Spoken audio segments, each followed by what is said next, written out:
Hey everybody, this is Dave with SpinnerX Studios and welcome to the channel. And I'm upstairs and I'm entering the comic book sanctuary here. And this is a room you guys have seen before. Done a room tour a few months ago. Check it out if you haven't. But I was watching Higgy Pop Comics, catching up on some of his videos, and he has a spinner rack, and I'll put a link to his channel in my description if I can remember. But anyway, I thought it's time for me to do a spinner rack show. I've done them before. I called them Tales of the Spinner Rack. But we're going to focus just for this few minutes. This is going to be a short video on this rack here.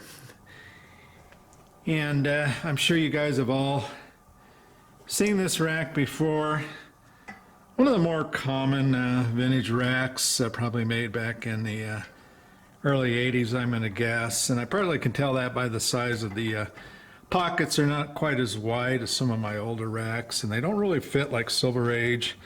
Fit more of kind of a copper modern comics. But anyway, this rack I've referred to as my kids rack.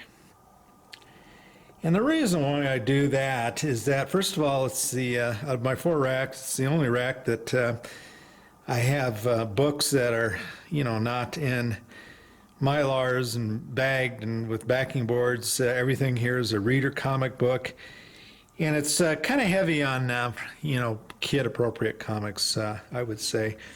Not a lot of Archies and stuff like that, but as you're going to be able to see, there's some Spider-Man and other types of books thrown in. But let's just let me pull some stuff off here. We'll just kind of flip through. You can see what's on this rack. Okay, so here we have some Jughead. And you're going to see a lot of Jughead, actually. I ran across on eBay a number of years ago when I was looking to fill this rack out. Somebody had a large assortment of Jughead, like about 50 or 60 of them. And kind of really cheap. They're actually in pretty good shape. But I picked them up real cheap. And there's a Yogi Bear. Let's pull something else off here.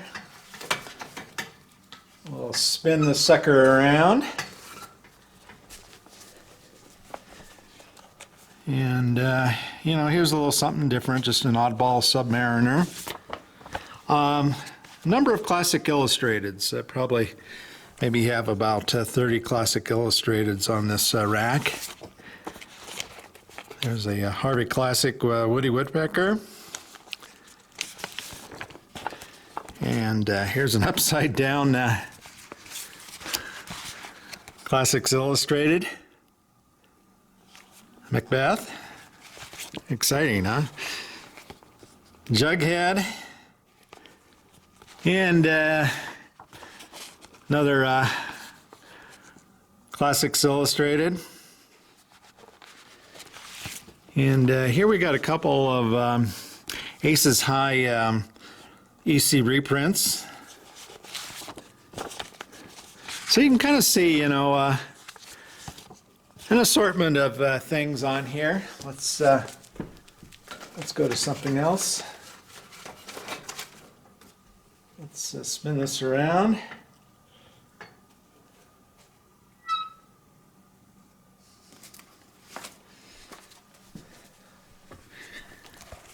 Here's a oddball issue of Guardians of the Galaxy, one of those shiny embossed covers. Look at that, looks like a rainbow. And getting back into some Archie, here's Laugh. Yeah, more Jughead. Treasure Island. Here's a Fun Pep Comics little cowboy action there. But it's interesting. One of the things I'll do is if there are small children that come over, they can of course take anything off the rack they want and look at or read, and then usually I'll let them take something home with them. And what's interesting is I'll say you can pick out a couple, 2, 3 books off the rack, and you would think that they would go for the kids comics like Archie's or Tom and Jerry or stuff like that I have on the rack. But I tell you, invariably, more often than not, kids want stuff like this. Their eye just simply seems to be drawn to the books that are not really quite as kid friendly. So anyway, well, that's just a short video of what I do have on this particular rack, and I hope you guys are doing well, and we'll talk to you later.